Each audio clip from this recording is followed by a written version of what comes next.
10 years. What is your secret? Everyone wants to know. Well, I'm glad everybody wants to know.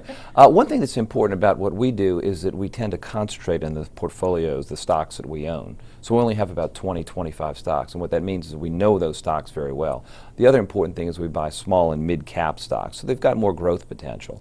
In the signs of a bull market, this is going to help us a lot, and it has done well. Speaking of bull market, let's do a reality check about 2014. Obviously, it's a phenomenal year. Very few people expected the year we had. What are your expectations for how stocks perform next year in terms of overall gains on the S&P? That's a good question. I'd like to know the answer to that one. But what we really think is going to happen is that the economy continues to do well. We're still pulling out of some problems, as you well know.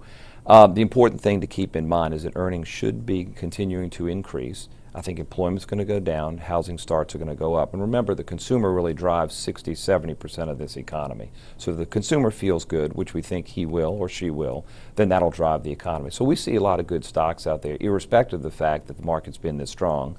We think there's still a lot of room for growth. Are you using the same philosophy in your equity fund that was launched a couple of months ago in terms of stock picking, or do you have a different approach with that? No, we have the same approach. Again, we have very consistent approach with all of our investors. We've got money on the separately managed side also. We tend to hold for the long term.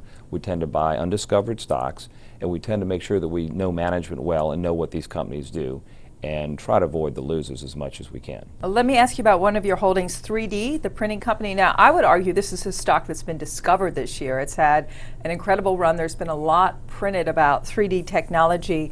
Does that run worry you at all? Is the best of the growth behind that company? No, that's a good question also. We have sold a little bit of it, I have to admit. But again, it's a question of how much is a good thing. For us, it's a high-class problem. When you have something that comes to dominate your portfolio, I think it's prudent to trim back a little bit. And so we've sold maybe 15% of our share or something like that. But we still hold it. And for any new clients coming, we think it offers a good long-term growth still.